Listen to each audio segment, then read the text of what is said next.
La triganzo della chigneso shinga chukdu jerwa. Po dudwa duna dinanero ene tandanzo special guest ngirta. Chigne former the kind of student council member the Yendalache and the net of that student council the Nofella and the Kunzugi and Tamunyela the opening Kunzu debate la clandestine for a Prangi Biologic. Yeah, Nofella, Yapish. Chiksungre, Yapusian law, okay? My name is North Fallon, and I just wanted to thank everyone for coming here and participating in this discussion. It means a lot that you guys all came here, and just wanted to talk about resilience and how important it is when you want to achieve something that matters to you, because you have to have resilience to be able to accomplish it and get through tough times. So good luck to everyone, and just do your best. Thank you. Okay, Toshina, engineer and Yendala.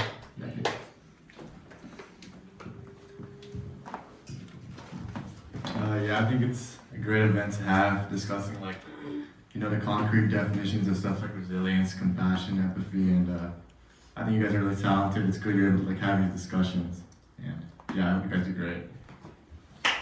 What is resilience zone and how can you bring yourself from high to low resilience zone? Let's hear from Gabby first.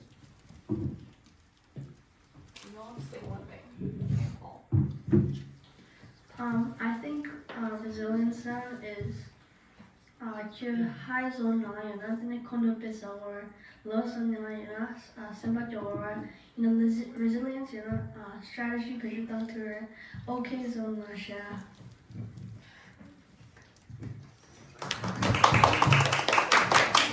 The resilience zone is when our mind and body are in a state of well-being, and how you can bring yourself to any of the high or low zones is is by being calm, which brings you to the middle, because your mind and body is good.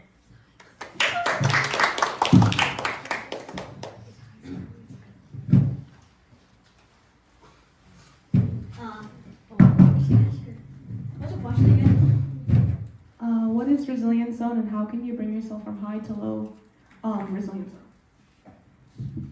I think the resilience zone is when you're really easily capable of being able to adapt to things, whether it's sad, angry, or happy. And you can bring yourself to high or low. In resilience zones, you can bring yourself to high by being more calm and happy, and you can bring yourself to a low resilience zone by being more sad and angry. That's really good. We can hear from Songza next, one by one. Resilience zone toshu yina churang pe kunchu sare and resilience zone mashu yina churang pe yabumare and the resilience zone okay zone yona churang sama yapoche and churang kare chena churang tokire.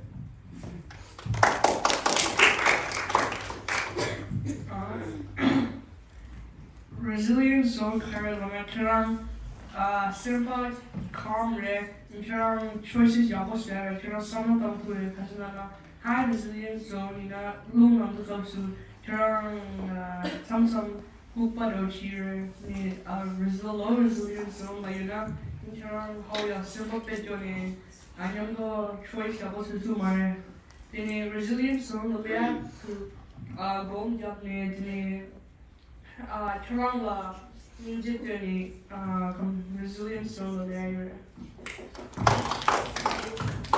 The resilience zone is when our mind mind and body is in the state of well-being, and you are able to resolve problems untroubled. To bring ourselves from the high or low zone to the resilience zone, we need to learn the ability to grounding and resourcing and reflection to better understand our problems and solve them with ease.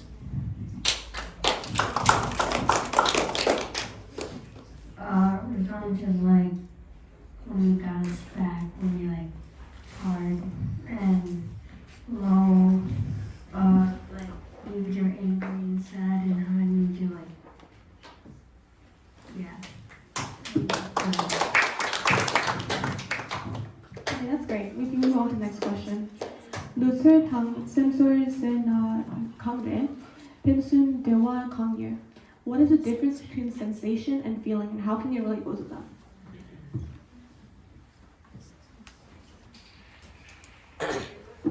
You can go Solson first.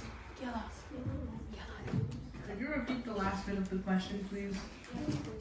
What is the difference between sensation and feeling, and how can you relate the two of them? How can you relate? Oh, okay. The difference between feelings and sensations is that sensations is something that you feel from the five senses. So like if you see something, you smell something, or like hear something, that's a sensation. And those sensations can give you different feelings. So I don't know, a lot of people they use fidgets. So when like maybe the fidget's really squishy, and that sensation makes you happy. So feeling is like more like emotions, and sensation is like physical body.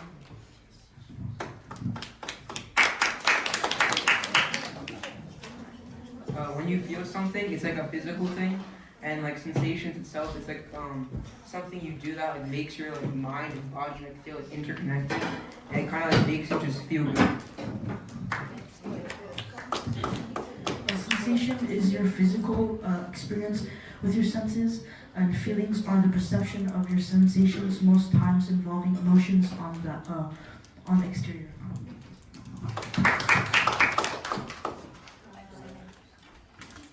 Feeling is like if it's like hard or like bumpy, and feelings are like sensations are like if it's like hot or cold.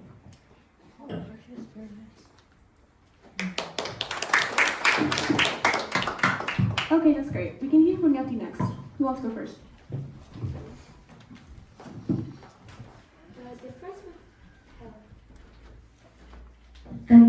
The difference between them two is that sensation emphasizes physical feeling, and feeling is like reflecting on an experience, and it's like how you're thinking.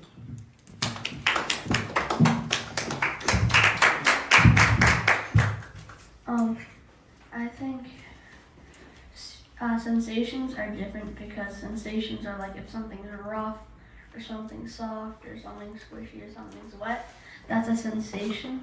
And a feeling is like if you're happy because you got something new, you're mad because you got roasted, you're sad because you lost, your dog died or something. And those are feelings. They're related because different sensations can give you feelings. If you have a vision or something that makes you feel calm, then if the vision is like poppy, I guess, then it will make you feel calm and you'll feel good.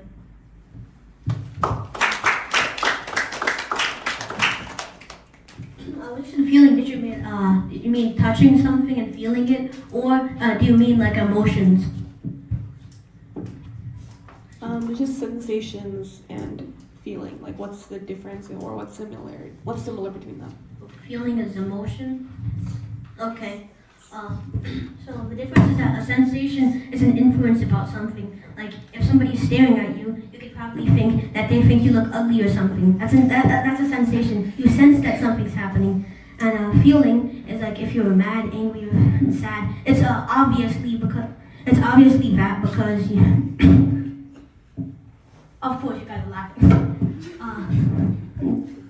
Well, when you have a feeling, you can obviously influence that you having that feeling because you're yourself and you know everything. Sometimes you can check if other people have different feelings, like being sad or mad, but most of the time it's kind of like sensation when you're influencing what a person's intentions are.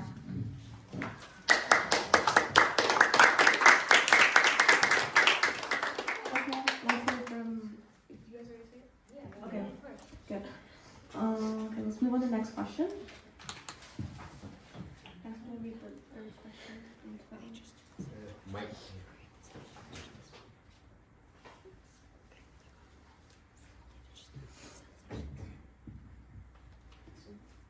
这篇特区性的抗战，这篇特区的命运抗战。What is the help now strategy and what is the purpose of the help now strategy? Okay, let's go from Yati first.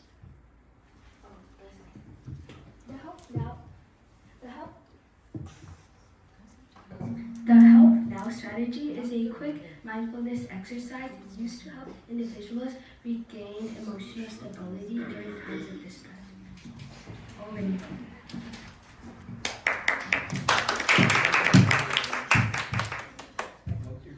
I think the help now strategy is when you're, let's say you're coming home from school and you're really mad because you got a bad grade.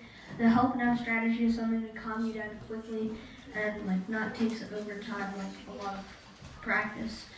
Like if you like staying alone in the corner and that makes you feel calm because you don't want to talk to anyone at that point, then that's an example of a help now strategy because it makes you feel calm quicker.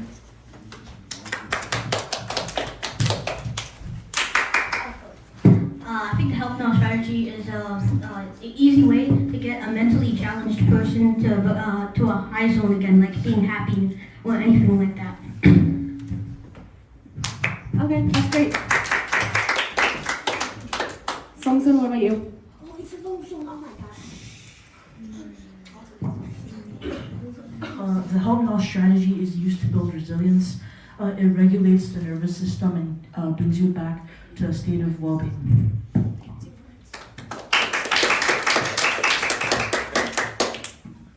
The help now strategy is a way to basically when you're facing tough times, so like if you lose your job or something, then employing the help now strategy can let you bounce back from that and build off yourself.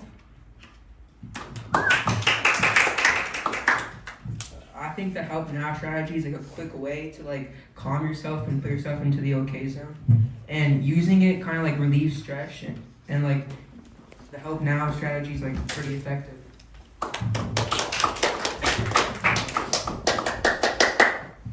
The help now strategy like helps you be more calm and when you're like tough times.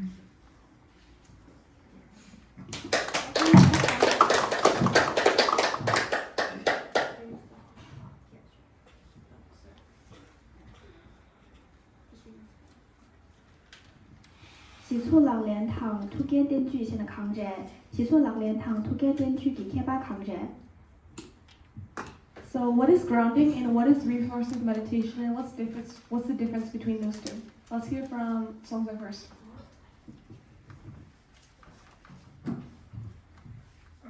Grounding serna karma or na churang the sensation or the summit tangore churang the shik simpa color sore in churang as supone sensation kardu tangore in the deep yapoyure the churang lung lando la mena sema chudu kapsu churang wadi chudu kapsu churang resilience the mindfulness level the resourcing karalana churang kartu so the ecological samna tangore in what you can use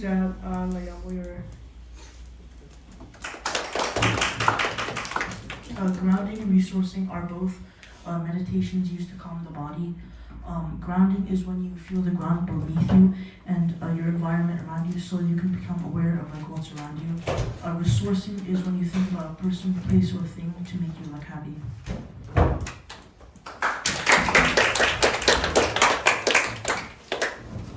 Grounding is like kind of like bringing your body and your mind back to like ground level, and like resourcing is just like thinking about something that you enjoy or you like, so you can like feel better and just like feel more calm overall.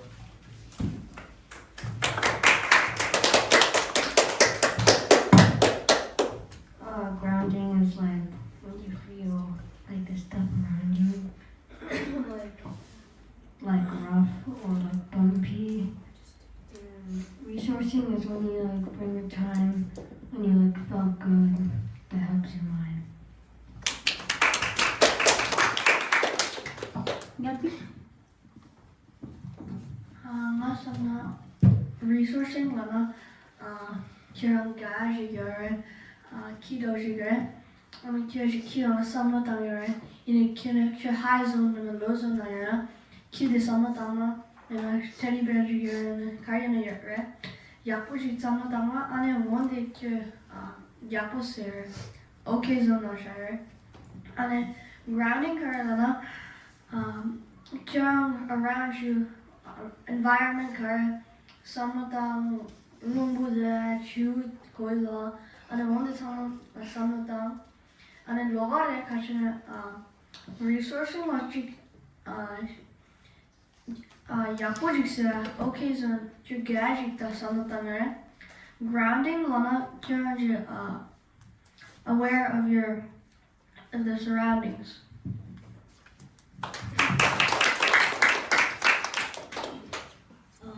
Grounding is when you're feeling the ground, so you can go to a more okay zone. And resourcing is thinking of something that you like a person, thing, or anything basically, like food, the cheeseburger, the barbecue bacon burger for $3.99. I don't even know what I can.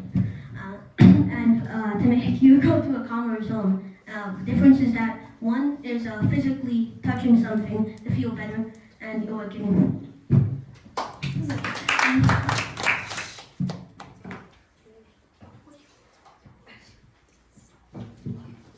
Grounding and resourcing meditation are both used to promote well-being, but they have different focuses. Grounding meditation helps you bring back to the present moment and the physical world, and is often used to manage strong emotions, while resourcing meditation focuses on connecting with positive resources to create a sense of calmness or safety.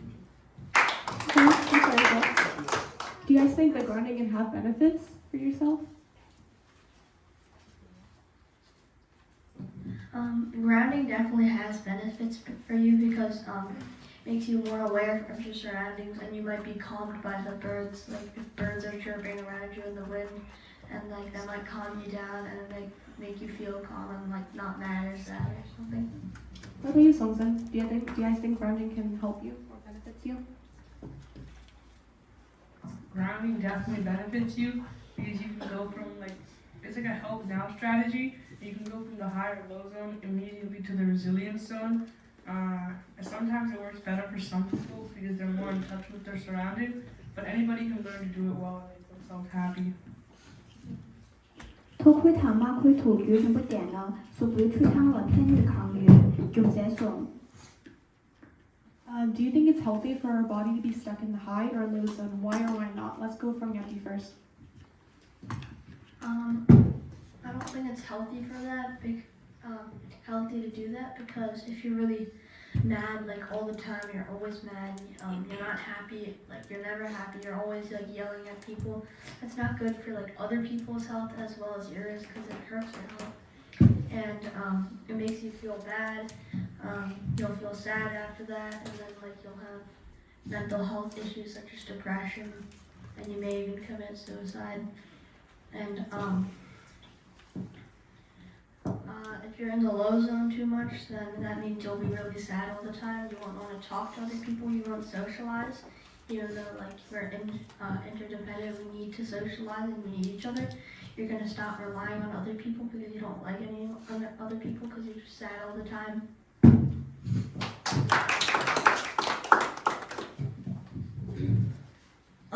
Both aren't good to stay in for too long because when you're in the low zone for too long, you get depression and you lose your friends because you're not talking to them anymore.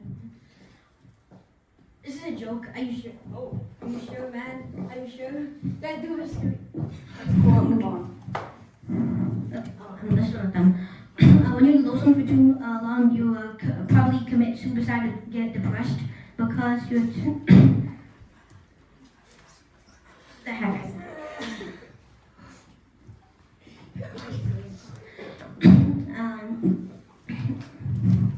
And when you're in the high zone too long, you waste a lot of your energy on things that do not help you further in life.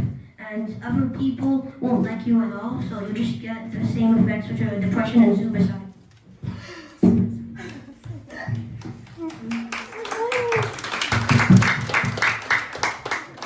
I do not think that it's healthy for our body to be in either of the high or low zone, because if you're in the high zone, you're angry and your body is overstimulating. But if you're in the low zone, then you're experiencing like a hard time, and that causes you to be sad. So being in either of them isn't good for you. But if you're experiencing like both like a lot, then you could be experiencing stress or worse. Okay, great. Thompson?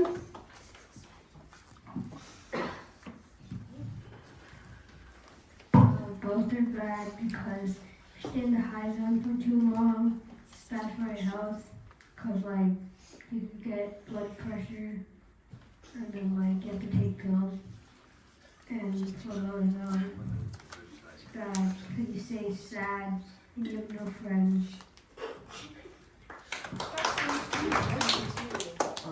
I don't think it's good to stay in either zone, because if you stay in the high zone for too long, you might get anger issues and like no friends still. And if you stay in the low zone too long, you might get like depression and like low overall performance.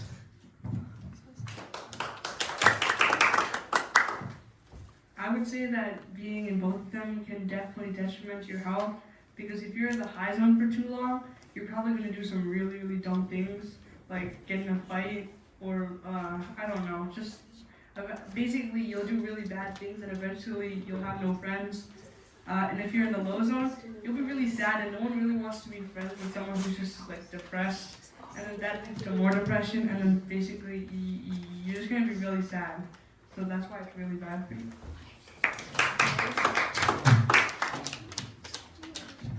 Staying in the high zone is like just making yourself angry and developing anger issues. But if you stay in the low zone for too long, you like lose energy. You kind of just like be like a bland person and just like stay home all day. And that kind of leads to mental issues and health issues itself. So staying in either zone is just bad for your health. Great. How much do you raise your hand? What is one of the ways that you can prevent yourself from getting out of the low or high zone?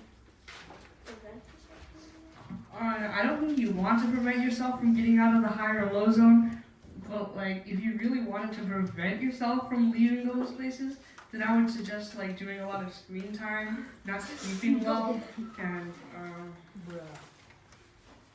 but okay, if you mean like avoiding going to those places, then honestly, your question's kind of wrong. It's kind of unavoidable to go to those. You can't always stay in the resilience zone because everybody deals with problems, and then the important thing is getting back from there. How would you do that then? How would you do that? Are you saying like how to get out of the zone? Yeah. Well, like make friends. Okay. Do you guys want to answer the same question?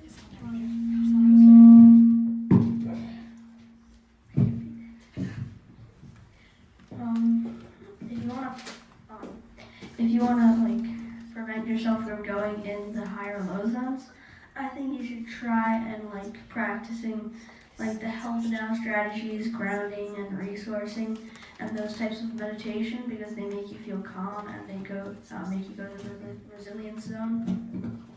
Okay, great. Okay, that'll conclude our discussion. You guys closed it very well, and we'll see who does the well. by need can I tanda nasa la kinzo kuna zuge de kansa doling da siki chudu na de khande chuswe kirang sungna siksungda nasa la you say first kuna是在要是从那说其实去挖大地其实去挖要不就土之间其实去大大的要是就从那说 okay today tanda de kansa yendala kozo khande transfer yeah definitely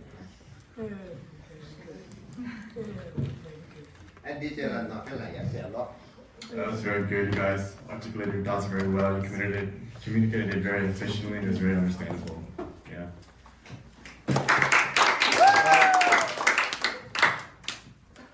Yeah, I think everyone understood all the topics well and described like everything good, so it was well.